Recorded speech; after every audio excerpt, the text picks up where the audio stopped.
better than me 101 times, and I'm here just feeling really bad about myself. Yep. You know, man. I would play different characters depending on my mood. Oh, interesting. Okay, who is your favorite character? Okay, so I love Dalsum. Okay. Like, cause he would just like do those crazy like stretch kicks. Yeah, yeah, But yeah. then sometimes I would be in a mood to be like Guile, Okay. because he does some crazy kicks. Guile's the So one. it depends. But then your standard Ryu Ken, you Yeah, can't like not love those characters, right? They're just yeah. standard. Like they're sure. I'm gonna bust into like my super nerdiness. I actually Oh bought man, the Hadoukens. I bought a Transformers Street Fighter set that comes with What? it's a Chun-Li as a car, but she's like when she's in robot mode, it looks like Chun-Li. And I have that Yeah. one. I wish I could actually I think I could show it to you. I can show it to you. Unfortunately, other people won't see it, but do you see it? Oh my gosh. Yeah. Yes. That's That's so Chun-Li cool. doing the kick but as a robot. And then That's so and cool. the red car next to her is actually Ken. And when you buy the packaging, Ken is doing the Ryuken, like the Yeah, tornado yeah, yeah. punch. The Shoryuken. Yes, Shoryuken, yes. yes. Oh, Don't tell the Shoryuken. other kids that I don't know that stuff. To all you people tuned in right now, I'm sorry. Shout outs to my boy Lee J. Lee J's tuned in and he says his favorite character to play was Cammy and then Vega. Yeah, man, I played with Vega. I played with Vega and then Chung Li and who is the guy with the sumo wrestler with the fast arms? Oh God. Hold on. I just totally blanked. But oh my God, I totally blanked. First person live that can get that. Oh, I forgot his name. Because that's the other character Um, I used to play with. I used to essentially play with characters where button mashing would help you win.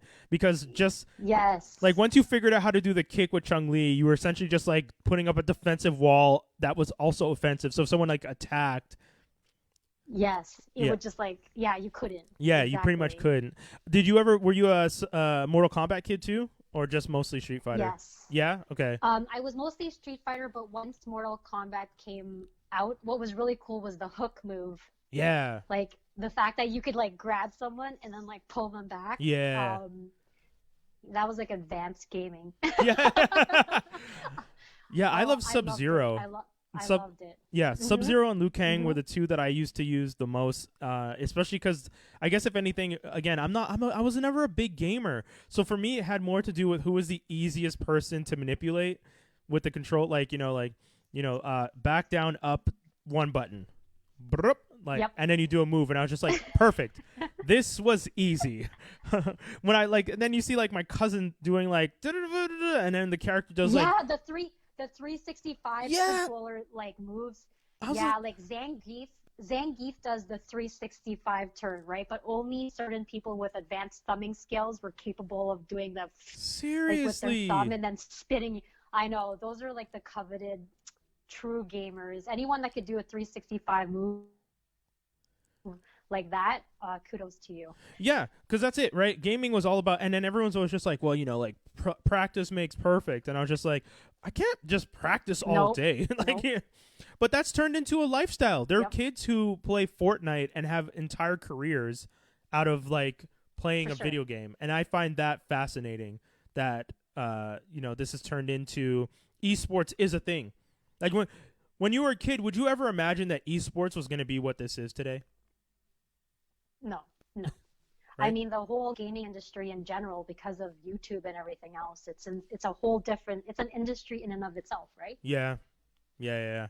And what documentary was I watching? Oh, Explained on Netflix. They were doing one about esports, and they were explaining how what some of the companies do is the companies own the game, they own the streaming network that the streaming like shows that that are centered around the game. They do the seasons of the game, and they do the major events for the game. And there's no other sport in the world where you both have the rights to broadcast the game and own the Mm-hmm. game and can change the rules of the game at the drop of a hat. And that to me sounds insane when I think about it. The idea that someone could come along and be like, oh, that move that you used to do every week that was really great and you thought would help you win this season doesn't exist anymore. They've completely changed it, or they've what was it that they call it? They sub or I don't know, but there's some term about how they decrease the strength of some characters and decrease the strength of other characters based on what they felt you needed to do or what they felt was an advantage or disadvantage in the game, and that to me seemed interesting. That I feel like I would get annoyed if I was playing a game and they kept changing things. Yeah, but you know what? If you're a true gamer would love that stuff, and that's what makes it addictive because The challenge. they change the game on you. So it's kind of like, how do I level up to the different challenges they're throwing at me? So I get the addictiveness of, like, the industry is surrounding addiction and the addiction qualities that we get obsessed over. So I get why it's like a multi-billion-dollar industry. You're much better than I am because I'm old school. Like, I'm petty. I'd be playing the game and they'd change it. I'd be like, I ain't playing this game no more, and throw my controller down and then miss it and then go back and just whine as I played. That would be me. Right. Yeah. But I think. Yeah, go ahead. I was going to say, no, but I'll let you finish because I was going to talk about school again, but you think... Sorry, say that again. I was saying I'm going to talk about school again, so I'll let you finish your thought. Oh, yes. That your thought was... Yeah, so my thought was more around basic gaming. So I had this whole conversation with my son. He's 11.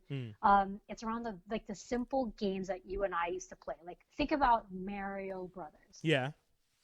Like, the longevity of that, and like, look at all the different, from like Rainbow Road and all the way to what it is today. Now, like, people, like kids, like the next generation are still playing those classic games. We also talked about Tetris the other day. Tetris apparently is like the second most downloaded game ever. Really? So it's still got that classic. I know. So Minecraft is number 1, and apparently Tetris is number 2. So when I found this out, I was like, oh my God, this is so interesting, because those are the games that, like, we grew up playing. I played that on my Game Boy like every single night forever. Yeah, of course. That is fascinating to me to think that Tetris, this game that was developed, and if I'm not mistaken, developed in Russia, right? Like, that's one of the things, right? Because gaming was such a big thing in like Asia and North America. So to hear that Russia developed one of the most popular games to ever exist in the history of gaming is very interesting to me. I think that's really cool because when I think of gaming, Russia's not the first place I think of for like popular gaming. And for all I know, I hear you. For all I know, they're secretly developing all the best games right now. Yeah, exactly. Every time you play a game, guys, secretly developed by the Russians. Stranger Things, lying to you. The Russians, your best friend. Do it now. Right. So, basketball. I was going to talk about school, but we talked about school before, and I think the gist is pretty much like schools are taking care of the kids. They're doing their best in this situation, and as a parent, you were saying you're working within the means of what you guys have, and you're holding it down. And you're okay with it, right? That's It has totally okay with it. Yeah, that's cool. I'm and to all the kids out there, if any of them tune into this, all the kids out there who might be having it a little bit harder or a little bit tougher, I mean, don't forget that you can still, in the internet age, I'm pretty sure there's a way for you to reach out to your school, and maybe ask for advice or ask for help. I feel like that's an important thing. I feel bad bringing this up and not having like a 1-800 hotline for kids to call, but I do think that it's kids help phone, actually. So kids help phone right now for any kids who are. I'm a big advocate for it's a kids help phone. Okay. So if any kids need help who want to talk, reach out to it. Their number's there, and they've actually significantly staffed up the calls to take on larger volume of kids who are home. Yeah. When I say kids, it could be any age. Like, if you're struggling, need someone to talk to, just reach out. Yeah, that's something that I mean, I have a lot of friends right now that I feel, and I wonder if they know if there's something like that for adults, because a lot of my friends are just like, I'm definitely finding it tough dealing with this. I've been drinking a lot more wine than I mean to. And I'm like, oh, okay. I get that. I mean, I've had more cider recently than I usually have. Cider is pretty much the only thing that I drink, for those of you who know me. And I've had a lot more cider recently. But I cut my cider with lemonade. So I know Ooh. I know people are gonna think that's weird. My friends always think I'm weird, but I'm trying to like not have just full cans of cider because I don't want to get I don't want to get comfortable drinking as much. You know what I mean? Like that's one of the things. One of the things that I'm concerned about in this whole quarantine situation is is changing my habits. And I've never been someone who drank a lot. And I know you were saying we adapt easily, but I don't want to adapt into drinking. And that's like when you like get bored, you're just like, well, let's get a little buzz and just have some fun at home. And it's like, no, I don't want that to become a norm. That my escape is a little bit of cider buzz as I play video games. You know what I mean? Yep. No, I get you. I know we didn't talk about this earlier, but I wanted to point out the Crane apparel shirt you're wearing, if I'm not mistaken. Yes. Yeah, because This one's I saw the logo, the one on your IG with the cityscape, the white with the yes. black crane with the cityscape, and I was just like, I need a Montreal version of this. So I thought I would start trying to network with you now to see if that could. Well, with so to connect the dots with Battle, we actually have Montreal merch that we were planning to launch, and we're going to be launching soon. Oh, dope! And it's all like representing Montreal pour la couture. Hopefully I pronounced that correctly. Yes, pour la culture, for the culture. That's awesome. Yep. It's in translation. There was no like the word battle. It doesn't really translate well. And like, bataille. Think about the translation. Yeah, so Yeah. you're like, okay, so what kind of phrase kind of resonates with Montrealers? And that's where we came up with like pour la couture, because we are doing a lot of what we're doing is not for profit. We're raising money for sick kids and Montreal Children's Hospital. So that's the catchphrase we've used. So watch out for it. We will have some merch coming soon that is very Montreal specific. Do you guys have the Montreal logo? The hearts in the like clover almost looking thing? I always usually wear it around my neck. Yeah, it's like the four hearts that connect in the middle. Oh, dope. Okay, cool. I own that on a chain, and I almost always wear it, and I haven't been wearing it lately. I just realized now as we're talking, and I feel slightly disconnected all of a sudden. Yeah, we have the Montreal flower as our main. You'll see it. You'll see dope. it. We'll launch it. I'll send you the link. Yes. Yeah, so it's pretty. We unfortunately need to put some of our work on hold, but we are trying to get our site back and up and running so that we could sell that merch very soon. Dope. Yo, I'm so excited for that. That sounds like it's going to be so cool. I really honestly, the crane that you have with the cityscape where it's like that kind of blue with a little bit of a orangey sky, I really like that shirt. Like I mean, I don't usually, now Toronto and Montreal have a little bit of a rivalry. So yes. I normally would not necessarily sport a Toronto city skyline, but I like that shirt enough that I was just like, I would make an exception. I mean, I say this because Montreal will always feel like we were slighted by you guys because you guys took a lot of cool people. You took a lot of cool people in the 80s because some stupid things were done in Quebec, and I know it's not your fault, but a lot of cool people left and brought with them a lot of cool culture and then stayed over there. You guys were supposed to come back. Yeah.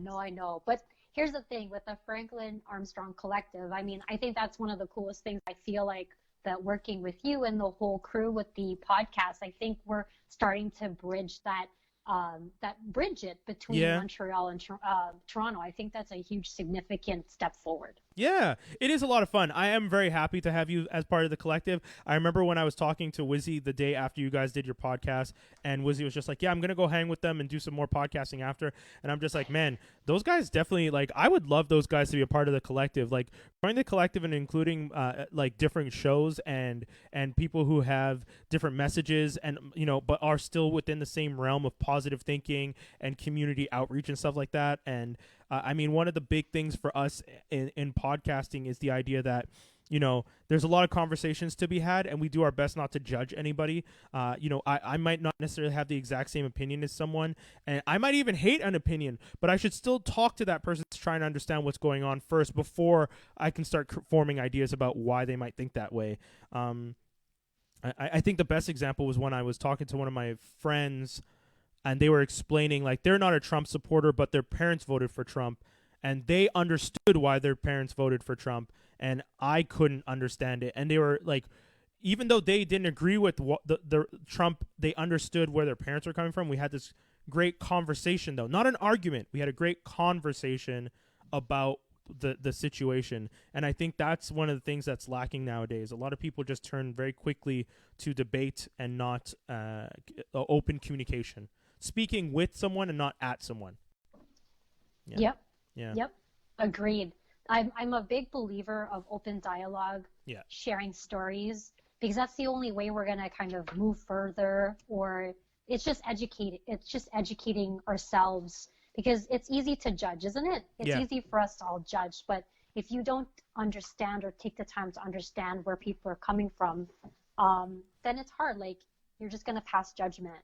Yeah. So yeah, I love podcasting. I'm very new at it. Ryan and I, we just started in December, Mm-hmm. but I truly, the aspect that I love about podcasting is simply just sharing stories. And even like, do you find, Brian, like as you're podcasting, you're also learning about yourself? Oh yeah. Think about, because like while you're talking, you have a thought, and while you're speaking, you end up formulating your own opinions, and through that, I find I'm even learning a lot about myself, and because I don't normally get to speak, in the same way as Mm-hmm. in a podcast context. Mm-hmm. Yeah, no, for sure. There are tons of times where I will be discussing a subject, and in the middle of discussing it, I'll start to try and reevaluate what I'm trying to say, how I'm saying it. I'm a lot more conscious of things now too. One of the things I have a lot more LGBTQ friends now than I did before, and there's a lot of language that I use that was always just so built into me, pronouns and all that stuff. And even now, sometimes when I'm having conversations, sometimes I'll just say they when referring to someone as opposed to he or she. And I've started doing that only because I have no reason to say he or she. Like I don't need to associate a gender to the person in that context. There is no gender to that person in the context of the conversation that we're having. Like, it has no bearing on that specific story or that specific situation. So it's just like, well, I could just say they, and that doesn't offend or not offend anyone. It's just like, it's a pronoun that just applies to everyone. So, and that was really interesting. That's something like you said, I never, like, it's something that just started to hit me as I was having conversations. And I learned that about myself, that I was just like, oh, I'm more aware of this than I've ever been before. So Yeah, I've just learned so much through the process of creating podcasts and content. And then when Ryan and we traveled to Montreal for the podcast event that you hosted, that was significant. Like, you guys shared some really great best practices with other podcasters, and just the community building aspect. It's bringing together people that are doing similar things. And then it's like, I don't know, it was just a very powerful event. So thank you for hosting that. It was amazing with the whole group. I give full credit to Kay and Wizzy. That was very much. Shout out Kay and Wizzy. Yeah.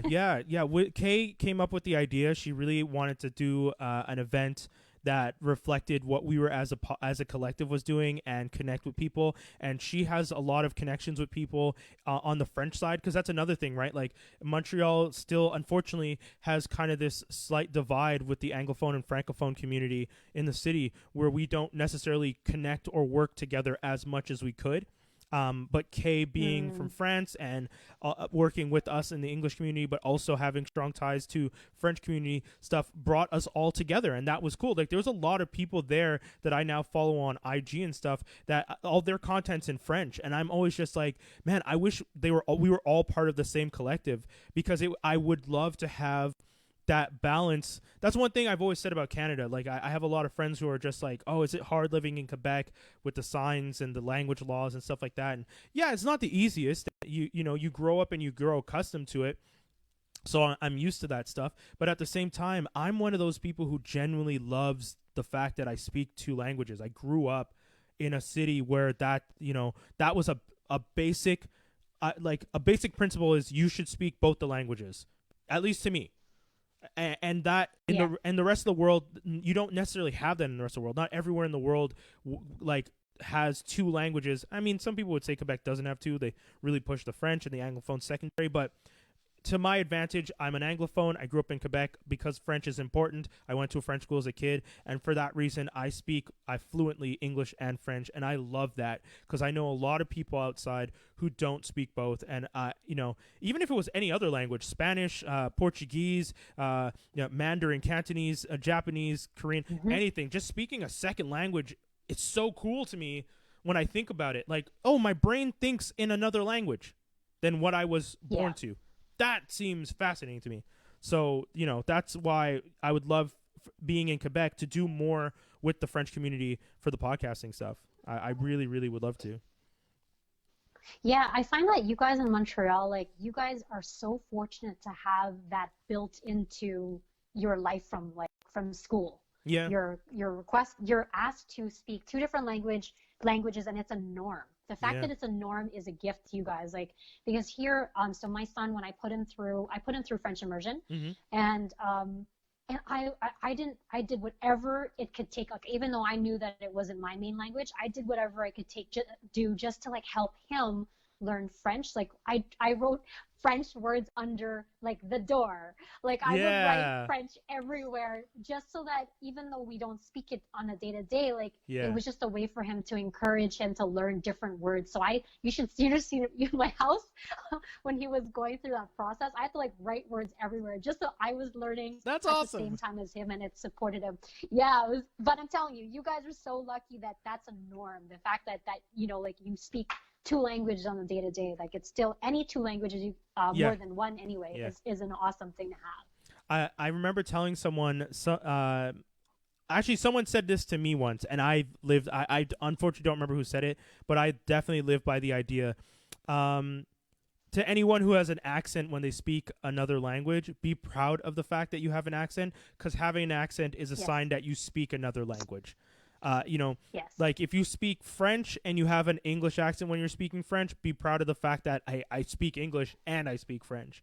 And I think that's so cool. And I've said that to other people who are embarrassed about speaking their second language. Like, I've mentioned that to them, and I've had them say, like, whoa, I've never thought of it that way. And that completely changes my perspective. It's true. I should be proud that my accent comes from the fact that this is not my first language. This is the second one or third even that I'm speaking. Man. Just for some context, like, I grew up in a household where my parents, they would speak to each other in the native tongue, which is Tagalog. Or Filipino. Yeah. And I would always ask my parents to teach me. They chose not to teach me. Okay. And instead, they really wanted me to have English and only English. And I think part of their fear as parents was that very thing you just talked about. They were worried for me growing up in Canada, for me to have kind of this, because they themselves have biases or challenges or judgments, right? Yeah. So I think they tried to protect me, but in doing that, now I can't speak it whatsoever. I do understand, like, I grew up with it, so I can kind of understand some of the words. But trust me, like, till this day, I wish that I could speak too, but I can't. I just understand it. So similar to me, and I mean, it's not the same scale, but when I was a kid, my dad and my mom spoke patois, right? Like, they spoke with the, like, patois, like West Indian patois, and my aunt, who's actually, well, my mom's half-sister, who is mixed Portuguese and West Indian, because she was light-skinned, used to get hit on all the time in the neighborhood. And, we lived in a mostly a multicultural neighborhood, but there was a lot of West Indians. And all the West Indian guys used to always be like, yo, what up, bata skin gal? And they'd always be speaking patois and, like trying to hit on her. And she associated that with, like, something negative. So when my parents tried to teach me, she was constantly fighting against them to be like, don't make him talk like all those rude boys in the street. I don't want him to grow up sounding like all of them. And my mom and my mom understood, because she also used to get hit on and would hear that stuff. So she understood the negative connotation of that experience that my aunt was going through. And my dad didn't really understand. So my dad would, like, try and teach it to me on the sly. But then it came to a point where my aunt was badgering him so much about teaching it to me that he just gave up because it just felt like he didn't have the support from my mom to teach it. And again, I understand because my mom was with her sister and my aunt, like I was only a kid and I really could tell it. She genuinely was upset about it. So I'm guessing there may have been more to it than that. But yeah, it was just weird. So I never learned patois. So now when I speak it, the few times that I do, I sometimes very much feel like imposter syndrome, even though it's part of my culture. I feel like I'm faking this part of my culture, even though I grew up with it. I grew up listening to reggae, soca, calypso, all that stuff, and I've listened to the language my whole life. But if I was to talk it, I always feel like I'm faking it, and that really sucks because at the same time I know I'm not. Like it's in me, it's part of who I am. So yeah. Yeah, and just the last thought is like when I travel back to the Philippines and if I'm around it enough, yeah, like to your point, it's a part of us. Yeah. So even though I wasn't taught it, but I feel like if I'm surrounded by it or I'm soaked in it more, it's easier for me to feel comfortable to try to talk it more naturally. Yeah, yeah. So I think if you're in the environment, it's easier to talk and speak in your native tongue as opposed to kind of being here and like you're not surrounded by it a lot. But when it's easier to tap into when you're back home and it's more concentrated. Funny enough, Tagalog is one of the languages that as a kid I understood this much. I started to understand because my best friend Larry and Glenn were Filipinos, and I remember I'll never forget the day I went to Larry's house and his mom yelled, "Clean your room," and she said it in Tagalog, and I understood. And I remember that moment, and I remember that moment being like, "Oh wait, did she just say that in English?" And Larry looked at me, he's like, "No." I was just like, "I just understood that." He's just like, "Whoa!" And we were both, and I was like 6 or 7, because you know when you're that young, your brain's a sponge, man. So you pick up stuff. Yes. But it was so crazy to have that moment of. Like, I understood. You understood. Yeah, I understood the words. The words were said, and my brain understood them, not as English translating, but that these words mean clean your room, like, bong. And I was just like, whoa, that was so cool. I was so excited. And then unfortunately, I left that school and lost it. I was so proud that I was learning Tagalog. I was just like... This random black kid in Cotonej speaking Filipino would have been badass, man. Oh my god. I'm gonna challenge you to have like an episode where you're straight up like in patois. Oh Lord, the intro or something. Oh my god. Okay, well I'll have to ask Skinny, because Skinny and I are both. Funny enough, Skinny and I are both from. Our families are both from Antigua, the same West Indian island. So I'll definitely have to ask Skinny. Toby's family is actually from Africa, so maybe we'll get him to drop some classic homebrewed language on us, and we'll do some patois. Oh Lord, I'm so scared about doing this already. And it's not even happening. Just 1 minute. It's just an idea. You can do it. Oh Lord, I'll get over the imposter syndrome. So I know earlier we were talking. You were telling me that there's a whole bunch of events coming out of the Battle, like Collective and Crew. Am I allowed to mention some of these? Are these public, or are some of these?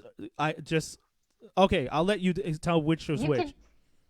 No, you can announce them all. Like they're definitely teasers. Dope. Like, through social media. We'll continue to share them, but you can go ahead and talk about them. They're booked. So Saturday, the 11th, April 11th, Bianca. Tomorrow. Tomorrow. Bianca Osborne from the Maryland Dennis Show will do Cook for Cause. Do we have a time on that? Yeah, it's at 4 p.m. tomorrow Eastern. Perfect. So Saturday, April 11th at 4 p.m., Bianca Osborne from the Maryland Dennis Show will be Cook for the Cause. Wednesday, April 15th, AC the Kid, DJ from Montreal, will be doing a performance, which is super dope. Saturday, April 18th, Chef Jay Anthony of Tings in Montreal will be do Cook for the Cause. He actually also has Season Dreams, which I live next door to. It's just at the end of my block, like a couple blocks down. Yeah. So that's so cool. So he's going to be doing that on Saturday, April 18th. Wednesday, April 22nd, sneaker battle between two Montreal sneaker talents. It's Dino Art and Luxury 7. And then Saturday, April 25th, sorry, Chef Michael Varga, Vargi Cooks, is going to be doing Cooking for Cause. So before we finish, I just want you to tell people the initiative for the Cook for Cause. Super awesome. It's for the Sick Kids and the Montreal Children's Hospital here in Montreal. Sick Kids is the Toronto-based foundation, right? That does raises money for the hospital, if I'm not mistaken. Correct. So Sick Kids are trying to build a new hospital here in Toronto, so the funds awesome. are going towards that. But given it's COVID time, a lot of the funds that we'll be raising are going to be going towards COVID relief within those hospitals, I'm sure, because of the times. Yeah. But one of the things you mentioned to me off air, the challenge for the chefs is always going to be with the idea of keeping it within a fair budget, like something that people can make at home and under a certain price, which I think is awesome. Yeah, so I mean, it's great that you're a chef, but it's like everyone at home right now is either struggling because they got to make their own food. Yeah. So the challenge that the chefs will have is to create an easy and delicious meal that's under $30. That's dope. That is so cool. I'm so excited for that. Are you guys going to be posting like the recipes afterwards online somewhere, or okay, cool. This sounds so much fun. So we're posting the recipes just so everyone knows prior, so that you can buy the ingredients and be prepared for the cooking live event as well. Mm-hmm. And then you can cook it, and then people can share their final product or the process with us, and then hashtag is Cook for Cause. And then that way we can see what everyone's making from home. Dope. That's so awesome. Yep. Rechie, I am so happy that we got to meet at that event that we did in December here in Montreal, and that Ian and you, Wizzy, and you connected so that Battle and Franklin Armstrong Collective can work together on stuff like this. You guys have such a great energy. You're so passionate about all this stuff, and that's so much fun. Like I said to him that day, and I've said to you, I was so excited to see the energy that you guys brought that day, and I told him, like, man, I really want those guys to be part of the collective, and I'm so happy that you guys joined up. This has been so much fun, and I look forward to all of these events. This looks really, really cool. Yeah, thank you very much for your support. Again, we're really honored to be a part of it. It's really a privilege, so thank you. Is there anything else you want to tell people? Anywhere they should be checking out? Social media, Facebook, any major things? Yeah, just to make sure to follow BattleCanada, or for those of you who are in Montreal, it's battle_514, and you'll see all of the different events that are coming up that we'll post about. Dope. Guys, that's pretty much it. This one, sorry about the interruption earlier, but this second half was just as good as the first, so hopefully you guys get to watch all of it. And Rechie, thank you so much for taking the time out to talk to me today on this wonderful Friday. Oh, yeah, also Good Friday, Easter Friday. Yes, it is. So happy Easter, everybody. Yeah, happy Easter. Don't forget, guys, if you guys want to check out episodes of Rechie and Ryan podcast, you can do that on franklinarmstrong.com. You can also check it out on BattleCanada. BattleCanada is .ca, right? Am I saying that right? Yeah, okay. Yep. I just wanted to make sure I didn't want to say. So to check it out, battlecanada.ca, and just click on the R&R podcast, and the episodes are there for you to enjoy. And also, Geektastic Cypher just dropped another episode. We are now up to 162 episodes. So if you guys are in quarantine, thank you. If you guys are in quarantine and you're looking for something to do or listen to or something to laugh at, you can definitely check out our podcast.